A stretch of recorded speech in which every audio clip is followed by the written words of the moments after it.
You're listening to Beyond the Bell, Leading with Purpose, a new conversation space where educators and leaders explore what it truly means to lead with purpose, courage, and heart.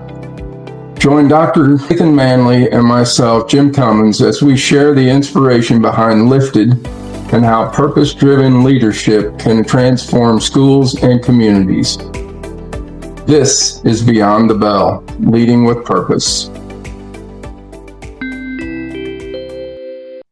Today we're excited to welcome Dr. Alicia Casey.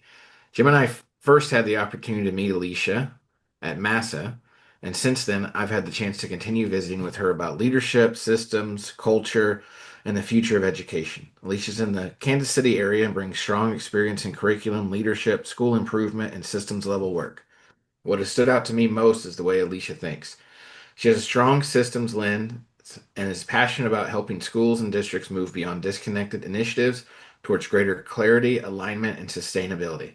One idea Alicia has been developing is the difference between coordination and true alignment. A district may have good people, good departments, and good plans all pointed in the same general direction, but if those systems are not actually connected, staff can experience friction. Over time, that friction impacts culture, implementation, retention, and ultimately student outcomes. She also uses the phrase clarity is care, which I think connects deeply to who we are at Lifted. Clarity is not just an organizational tool, it's one way leaders care for their people. Dr. Casey, welcome to the show. And instead of us doing all the talking, you want to introduce yourself, share a little bit about your journey in education, and tell listeners what continues to drive your work. Awesome. Thank you so much for having me. And Nathan, it's been super fun to connect with you and align our thinking and help make each other better. And so I started my career as a kindergarten teacher. And so I've been privileged to hold most every position up the organizational chart in public education, from teacher to instructional coach, building level leader, assistant principal, district level leader, and most recently an executive leader in a Kansas City school district. I also had the privilege of being in a consulting role in a Kansas City Regional Professional Development Center, which gave me a much broader perspective about just systems alignment and things happening in many organizations and what are some of those similarities. And so as I have gone through my education journey, I have been able to see, observe, and refine systems that create frustration. So as a teacher, you're like, why is this happening? What are they doing over there at district office? And then as I moved into my district office position, I would hear that from teachers and I'm like, wait a minute, I'm they now. And so what am I doing? It's really caused me to be reflective on my leadership. And so when I see those gaps in organizations, I've trained myself to think, okay, what do I need to do different as a leader to overturn some of that frustration I'm hearing from building level leaders, teacher leaders, and those implementing the work every single day. So it's just been exciting. I've really been privileged in my educational experience. And now I just want to be able to share that experience to help organizations across our country. Very good. So one of the things we always like to ask about, when you think about your journey in education, was there a person or any experiences that have shaped the way you think most about leadership? Yes. Thank you for asking that, by the way. I have had a few really amazing leaders whose sole goal was to make the people around them better.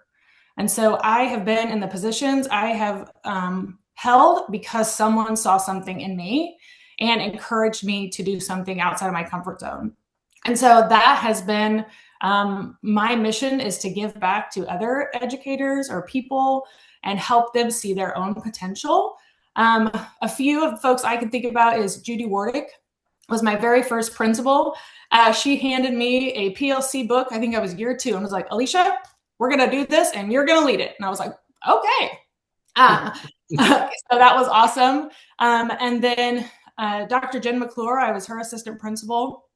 And she really does a nice job of building people up, leaning into other people's strengths. And then Dr. Mike Brown was the assistant superintendent in Platte County School District. And I met him when I was consulting, and he's the same. He's very coach oriented. And so while we as organizations are progress oriented, and we have metrics we need to meet. These are folks who knew that people mattered. And so another phrase, I know you mentioned some of my phrases, is about preserving our people in the pursuit of progress. And so those folks did that for me. And I just want to do that for other people. So impactful leaders for sure. Very good. Jim, you want to get into the questions? Yeah, you've talked, we're going to go with some systems over silos Okay. talking. And we all know what silos can look like in a district. So just talk a little bit about the difference between coordination and alignment, and how do you explain that difference to school leaders? Yeah. So most of us have been through some strategic planning process at some point or another. And if you can visualize an image that I've seen in multiple places, one image is a bunch of arrows and they're all kind of shooting in different directions, some right, left, up, down. And so those are obviously not coordinated and not aligned. And then the image that I've seen over the years when we're talking about systems and strategic planning is arrows that are parallel. And the image, it looks like they're kind of stacked on each other. They're all pointing in the same direction, and usually they're the same length. And so we talk about alignment. What I have learned over time is that is not alignment, that is coordination. And the reason I say that is because while those arrows are all pointing in the same direction, as independent individual arrows, they each still have their own actions. They potentially have their own departments, maybe content, grade level, if you're thinking about a building level, maybe they're individual buildings within a system. Or at the district level, they might be individual departments. You might have a teaching and learning department.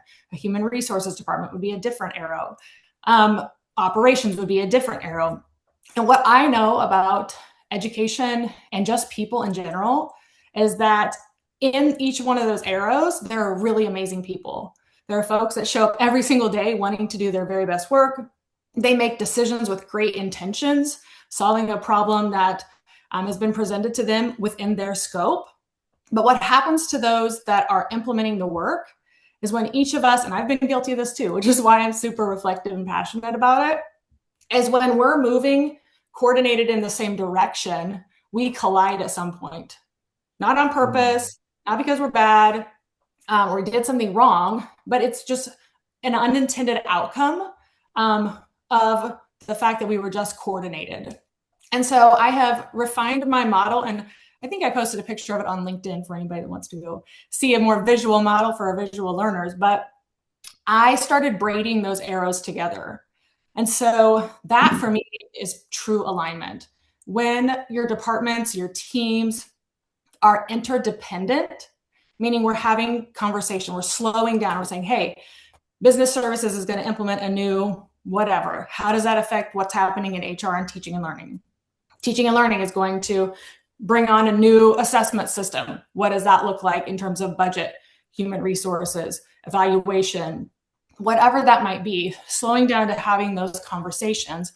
And the reason the braid is so critical to this model is because think about those major bridges in cities that are held up by wires that are like woven together. And so when you look at the science of that, it's much stronger than just arrows that are, pushed together. When systems are braided together, truly interdependent, then they are much stronger when something tries to create a gap, which there will be.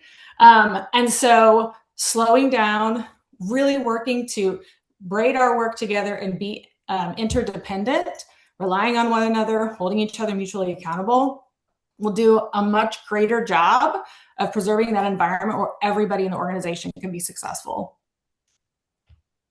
It reminds me of the verse of three together is hard to break.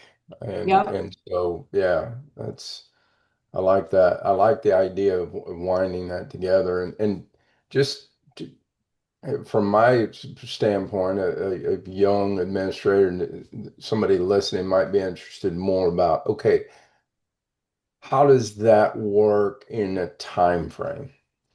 Mhm. Talk a little bit about the time frame that it takes to get those woven together.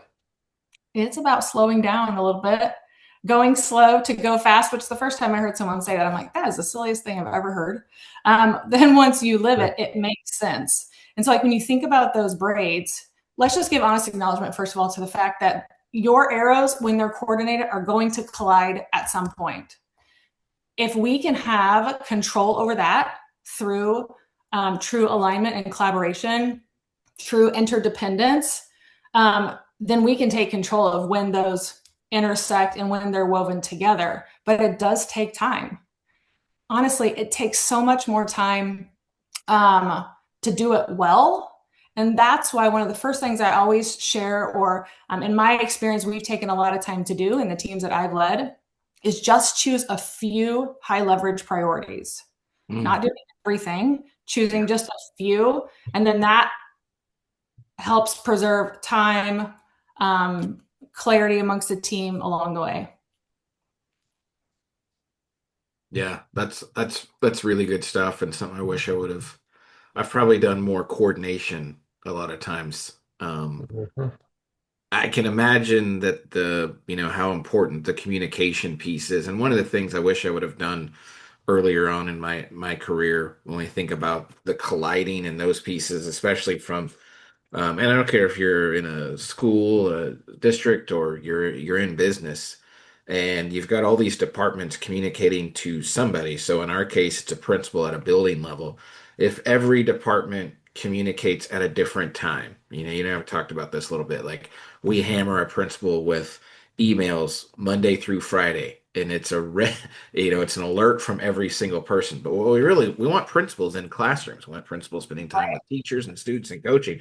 But then the way our behaviors line up is we end up sending them random emails throughout the week. And so, Dr. Cummins used to talk about shutting your computer and not looking at emails till the end of the day so you could do the important things. And I think as district leaders, there's some pieces too, like, well, if we collaborate earlier on and we're weaving those things together, then like maybe we all ought to communicate Monday morning and send them one email with all the things versus.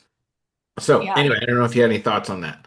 Yeah, that makes me think about some of the strategies that we've intentionally put into place under my leadership as we've been working. So I have been working with an amazing director of communications who earlier in my years at district office, I didn't really understand the work and the importance of communication. And she would always talk about inside out communication. What is the cadence of communication? Who do you communicate first? At what time? How deep do they need to understand? How clear do they need to be? How much experience do those folks need to have before then you communicate with that next layer? And oh my goodness, that is so critical, because if you miss a layer, then it works its way back up and people are frustrated yet again, right? When you think about somebody you've missed in terms of communication. And then Nathan, the other thing you talked about was like clarity in your communication. This past March, I took a team of our folks to the Missouri Learning Forward Conference. And Michael McDowell was one of the keynote presenters, and he said something that really stuck with me. And he said, clarity is experienced and not told. And I was like, oh, light bulb moment.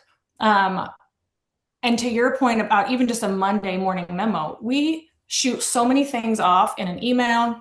We stand up in a meeting and deliver a message, and then we expect everybody to really understand and then communicate, to the rest of the organizational chart without allowing time for conversation, dialogue, grappling with the concept themselves. So that just really resonated with me. We need to do a better job as leaders of not just popping things up in an email. Slowing down, Jim, kind of to your point, it's not about a race in time. It's about creating the conditions to help everybody be successful, which is go slow to go fast. And so I have spent a lot more time with our leaders. I don't know if you've heard of building thinking classrooms as a instructional model. Some of our teachers have organically brought that to us. We have used that in our administrator meetings and professional development sessions. And just that critical thinking structure has helped create clarity for our leaders so that they can then translate that information and communicate that information to their buildings as well. When they're just up having conversation, they're talking about it. We're listening in as leaders and clarifying. it's been so much more impactful than any sort of newsletter, article, stand and deliver than we can imagine.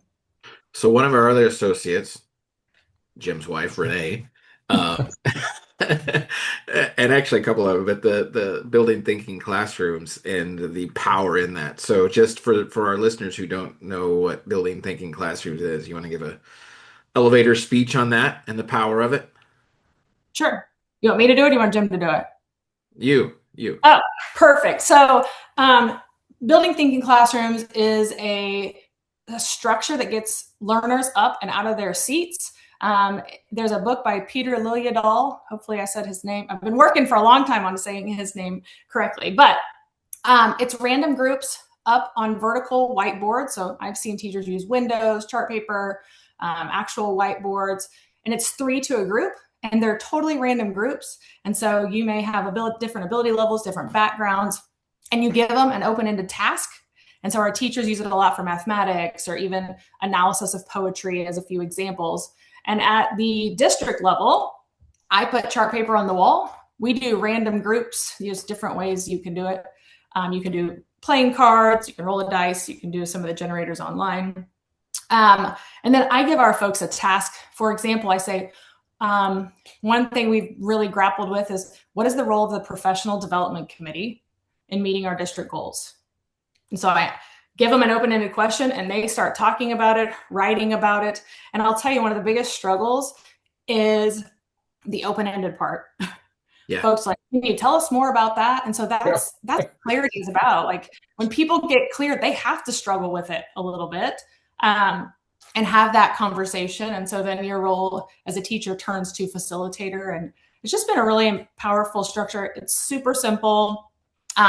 Peter's book, there are several different podcast webinars he has as well. And so just an impactful strategy helps build clarity across your organization. I love that talk too, because you talk about the teacher being comfortable with as the facilitator role. And so really the planning is in the questions, right? It's not in the information that you give. And then we also talk about good teaching and good leading are the same thing. We just give them different names for some reason. So what a great strategy for someone to use out there.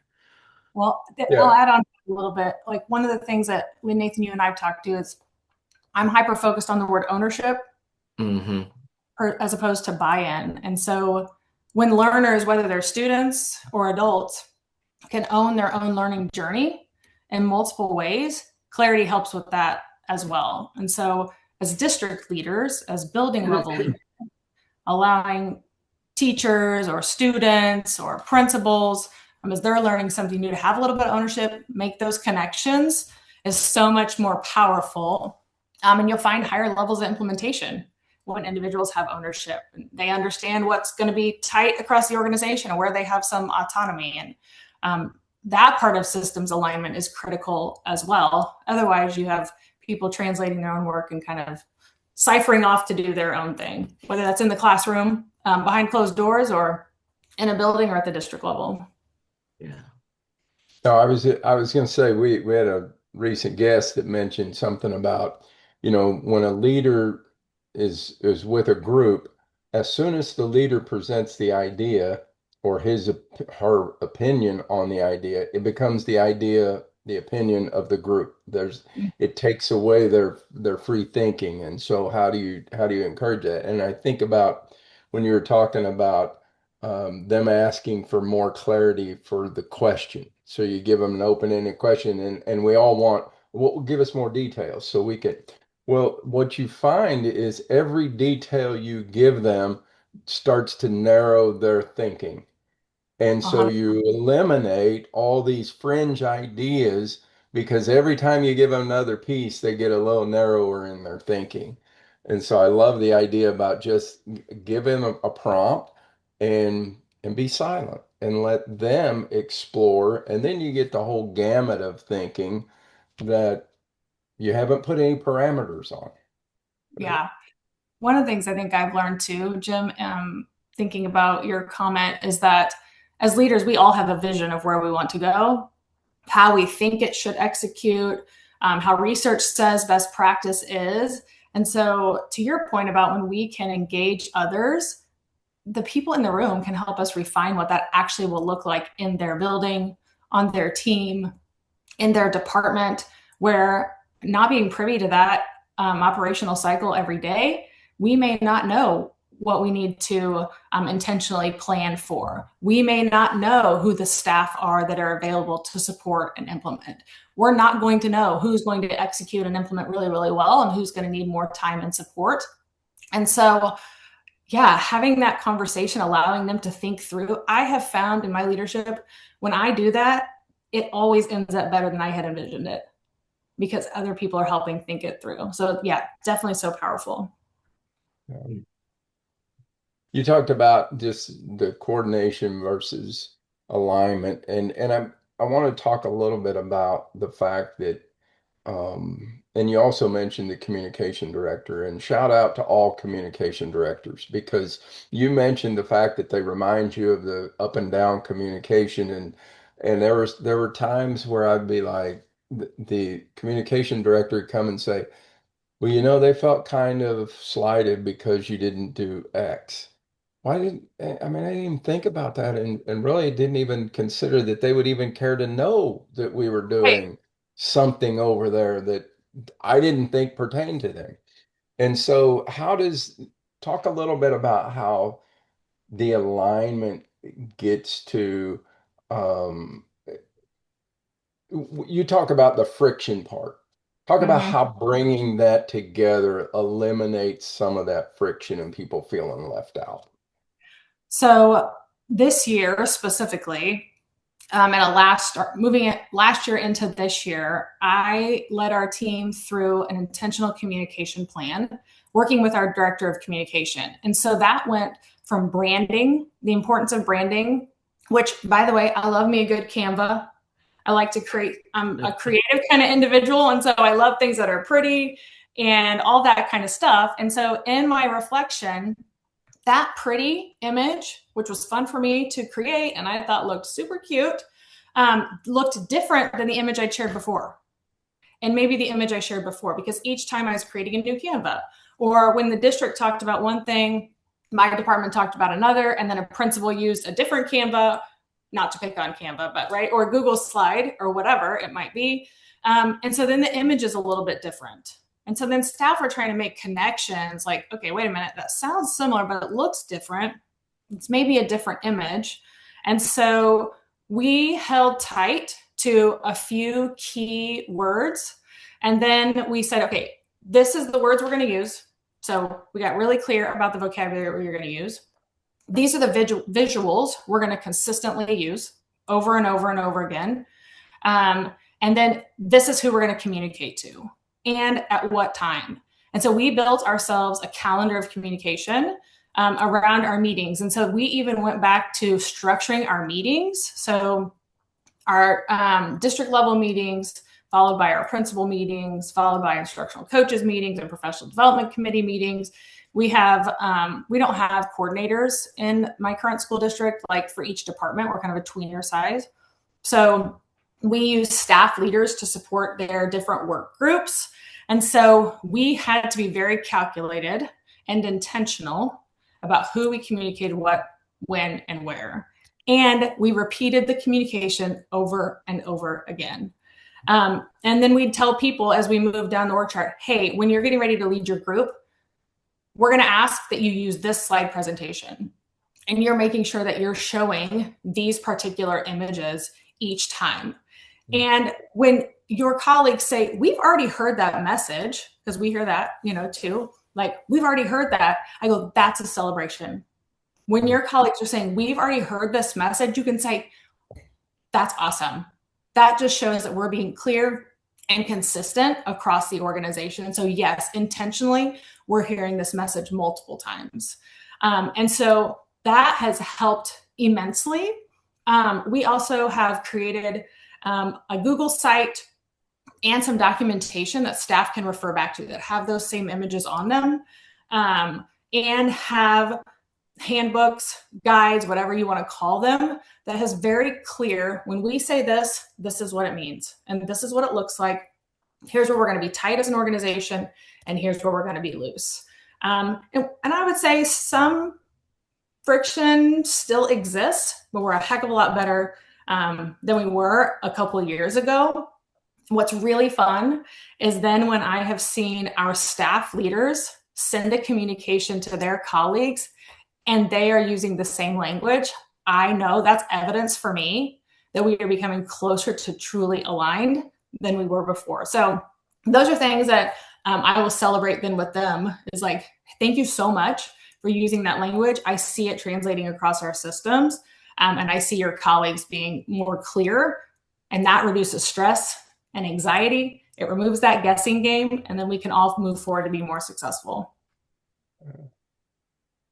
I mean, a couple things, Jim. You could probably talk about the branding and such and the importance of that. But I just heard you say something about celebrating when they're using the language and the clarity piece. And one of the things I can tell that you have done, and I don't think we can emphasize it enough, and I'm going to say it probably every single episode that I ever get the chance to, is you have identified a behavior and multiple behaviors that signal alignment, right? Mm. And so when you talk about like, oh, I go back and tell them thank you for using that same language. That's a celebration, and what gets celebrated gets replicated, and so it sends this message to everyone like, oh, that's what they want. And again, we just got done with a podcast episode where there are some leaders that yell, and but it's okay to be more of that soft spoken. That there are multiple ways to do that. Yelling sends a signal as well. It sends it very loud and clear. This is not what I want to do. And you can spend your time doing that. It's probably not going to be hard because you got a bunch of humans in your system, and just like 10-year-olds mess up, so do the humans. And we have to have those conversations. Or spending my time saying, here's the goal, and here are all the behaviors that align to that piece. And so, anyway, if either one of you have anything to add, or Jim, on that branding deal, you know so much more than I do about it. No, and that was something that, really, again, just the communication department and the value that they have in keeping, um, to them, it means one thing. To me, it meant consistency, like you were saying. Like they're talking, we want this image to mean Neo Show or whatever it was. But for me, the branding was more of I want when somebody says a word, when somebody says something a priority that we're working on, I want them to say the same thing about that priority. And I think that's where you were really driving the point of having even to the Google Drive, which I love that idea, and probably wise idea for people to just keep that in front of them so they can always refer back to it. Mm-hmm. Um, yeah, great stuff. Yeah, I will tell you, part of the reason we developed that Google site, and then Nathan, you were talking about identifying those friction points, that can be challenging. And so I am developing a tool that helps people reflect on and identify those friction points, because sometimes they're hard to know specifically. And sometimes they're key phrases like, I don't know how this works. Haven't we done this before? Sometimes it looks like lack of progress in implementation. And so as leaders, one thing that's really challenging, or we have challenged, my colleagues and I have challenged ourselves to think about, is it's not about leader intention, right? It's about actual staff implementation. And what does that look like? Because when we're reflecting, a lot of times I'm like, well, yeah, that should be happening. We've told them, it's on the work site. We did one professional development day. Everyone should know. As leaders, we have to take a step back and really think about, okay, why is this not implementing well? Why are we not at the place we want to be? And we can uncover a lot of things that, again, are not bad. They're just things that happen. And so how do we then, as leaders, really slow down, engage people in those experiences so that they become crystal clear in what those expectations are, planning that professional development calendar backwards so those are linked, Side note, one of my biggest pet peeves is that, as an educator, is that we don't plan adult learning like we expect teachers to plan student learning. Right. I'm like, I am in mid-40s, but I learn the same now that I did at 14, or I did at, fourth grade, or whatever it might be. And so we have to engage adults, honor the experience they're bringing to the table, but then allow them to really dig deeply in that. And so an additional step that we've taken, or I've taken with our professional development committee, is aligning our professional development, getting clear with staff about, hey, this professional learning experience is really about awareness, and here's where we're going to lean into application and transfer. It's going to be at a different time, maybe. And so communicating that with our director of communications, ensuring folks have heard that message multiple times. Now, here's the other thing I'll say. People don't always agree, right? People don't always agree. They're like, hey, we don't like that. And I'm like, okay, I understand that you don't like it, and let's talk about that moving forward. But do you understand why that is the way it is? Or have we been helped you understand why that decision was made, or why we're implementing that way? And so, that's kind of, I think, where that whole clarity is care piece rolled in for me too. That's good stuff.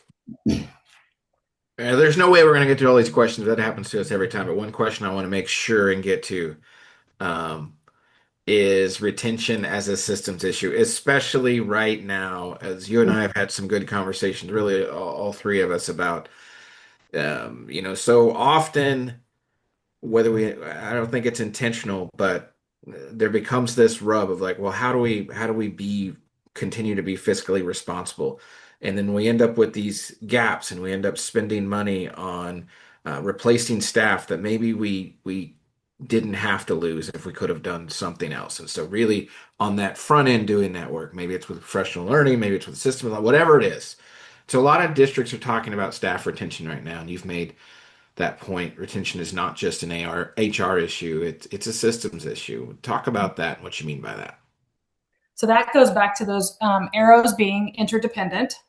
And so it's the organization's, it should be one of the primary focuses of an organization, whether you're in education, healthcare, whatever it might be, is that retention of really good people. And so retention is shaped by the daily experiences. Retention is shaped by the daily experiences. How are staff, from leaders to, on the ground workforce, what are they experiencing every single day? And when what I've experienced and observed is when there is misalignment, when things are coming at people from different directions without them having clear understanding of why, where, and how, that's when folks get frustrated. That's when they become emotional. That's when they have a little bit more anxiety potentially. And so as leaders, as colleagues, as organization, we have to shape that daily experience. So one, that staff know, hey, we're all going to do this, and we're all going to do this with fidelity. I have this much autonomy in my work. And so this is where my creativity and my leadership comes in. And I know that my colleague might do it different because we have a little loose and tight going on in our organization. And they are seen as leaders as well. People want to know that their work is valued, honored, respected. And yes, we all need some coaching. Everybody needs coaching, right, to help us be more reflective. But that daily experience shapes culture and retention. And so in Kansas City, we have a lot of school districts that are like neck and neck. We're like literally a street apart, just like probably the rest of the world. And so I know our conversations have been with human resources, and I've heard other districts, everybody wants to be at the top of the pay scale, right? And so now districts in our financial times are trying to prioritize that and making cuts elsewhere. But here's what I know is that culture is also currency. And so we have to remember that when we're trying to retain staff, staff may choose to move to an organization to be the highest pay, but they're not going to stay there if they're not valued, respected, and they're not clear about the work that they're supposed to be doing. And so I know time and time again, people will choose less pay for a positive culture where they feel like they are making impact. And so that's why it's the job of everybody. Teaching and learning, operations, business services. What is that daily experience and how are we all impacting that in a positive way? Yeah, I love the culture as currency, because that is we found some of that. We started to recruit different, a larger area. We started to be able to, people were coming to us. Mhm. And I think in working with some of the other districts across the state, I, I talk to leaders, and it's interesting because they will say, we do not have to be the highest in our region because people want to work here. We have to be Right. competitive. We don't have to be the highest. And I love when I hear that, because they understand that people are wanting to work in their district.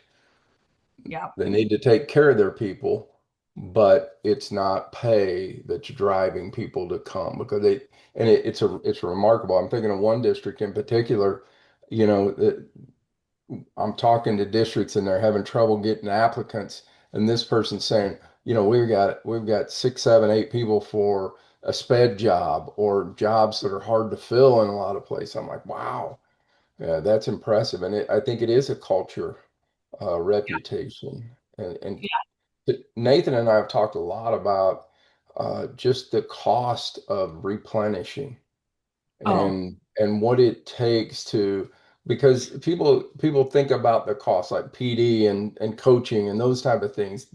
Those are real costs. But what about the cost to students, because this new person comes in and doesn't know the culture, the traditions, the things that are valuable to your particular location. And so there are costs beyond just financial costs of constantly turning people over.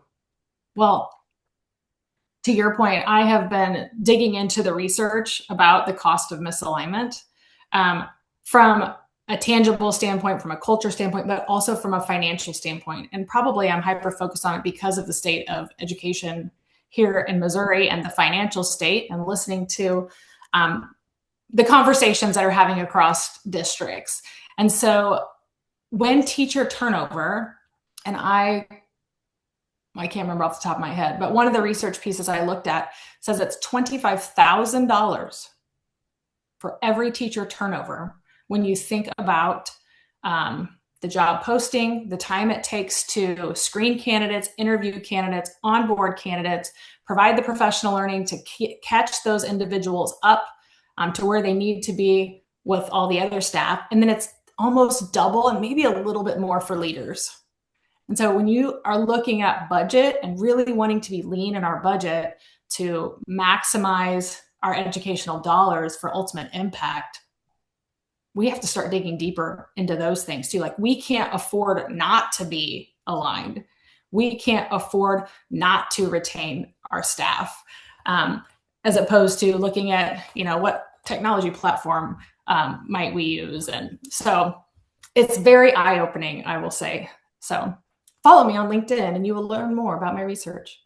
Yeah, there you go. We'll provide the link in the episode as well. Perfect. Well, where do you want to go next, Jim? Well, you think we have time for the personal calling and future work? I How think about we let's go do it. there? Let's do it. Yeah. So one of the things in our conversation is not just technical for you. There's a strong people side to it. So talk to us a little bit about your future work that you're going to be doing, and put a plug in for that. Yeah. Thank you for the opportunity. Since I was early in my educational career, I have always felt called to support other educators, leaders. Education obviously is my experience, but as I'm talking with people, these same struggles and frustrations are, industry agnostic.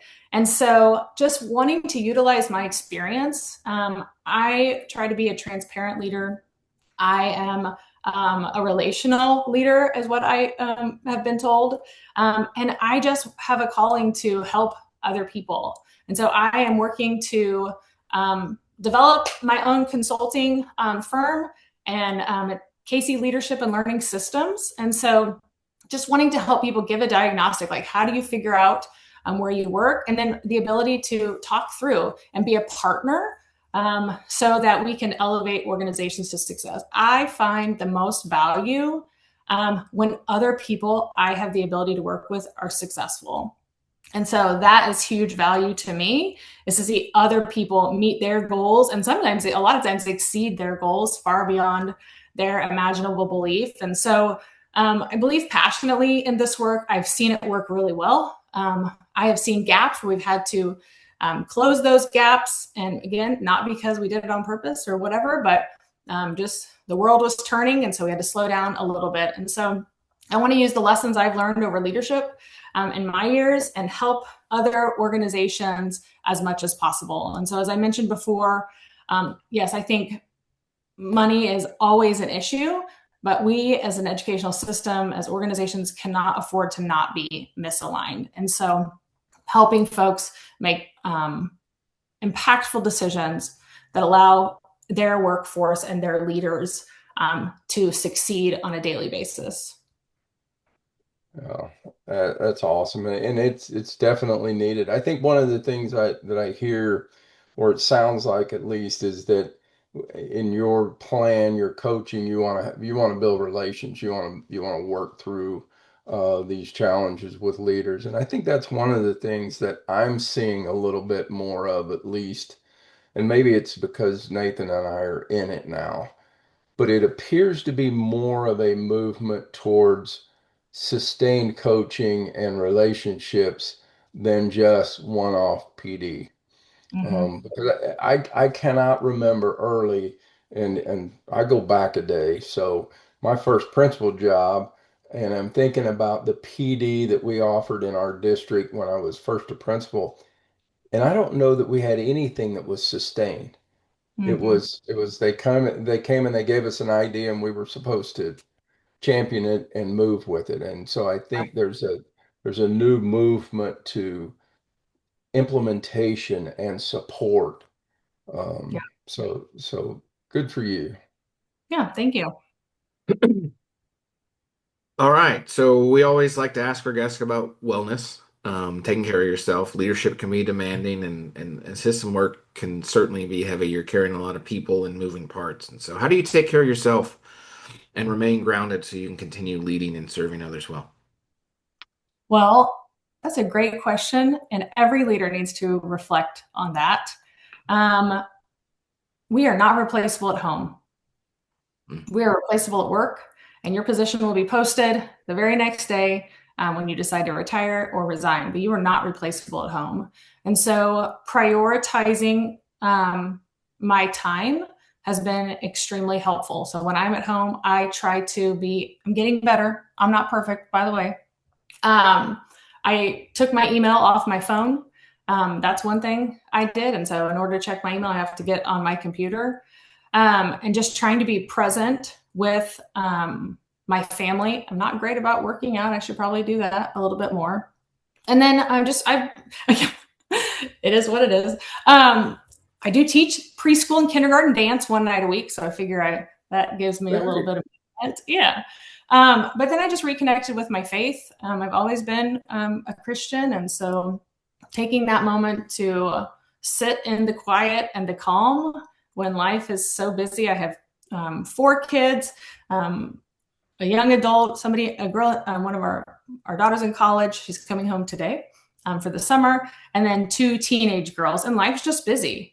And so being able to take a minute to pause, sit in silence, just reflect on the positive that's going on in my own life. And yeah, I think my mental health has been my priority probably over my physical health at this point. And so really ensuring that I'm modeling that for my kids and my family as well. So I'm not perfect, but I'm getting better.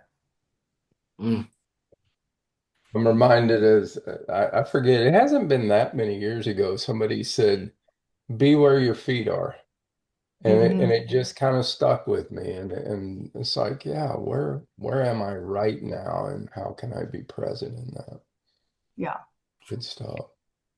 Well, we always leave with a little bit of last words of wisdom for leaders. So if you got all kinds of leaders from the gamut, maybe just stepping into a principal, or maybe somebody that's been a district leader for many years, what's a tip that you would give them? There's probably a lot, but I think one of the biggest things is you don't have to know everything. Mm. In fact, people don't expect you to. I think sometimes we, as educators, probably more so than maybe other fields, I'm not sure, but we hold ourselves such to a high standard. We think we should know everything right now, right away. And we need to surround ourselves with people who will engage in open and meaningful dialogue. Let's grapple with our situations together. How do we learn from one another? And then surround yourself with a team that's a little bit different than you. I think early in my career, when I was hiring teachers, I'm like, oh, that person would be so fun to be friends with. And so then you have a whole team of yous. And so really you can grow as a leader when you surround yourself with people who have different experiences and different talents. And you can engage in some collaborative coaching together with your colleagues. Give yourself a little bit of grace that you don't have to know everything. And so those would just be, I think, just a few words of wisdom that I think I started out in my career thinking all of those things. And I have learned the older I got that I didn't need to know everything, that someone else would help me. And also, the last thing is it'll be there tomorrow. Mm. It'll be there tomorrow. We had a retirement reception last night, and some amazing educators retired. And a lot of them, their advice to others was, be home for dinner.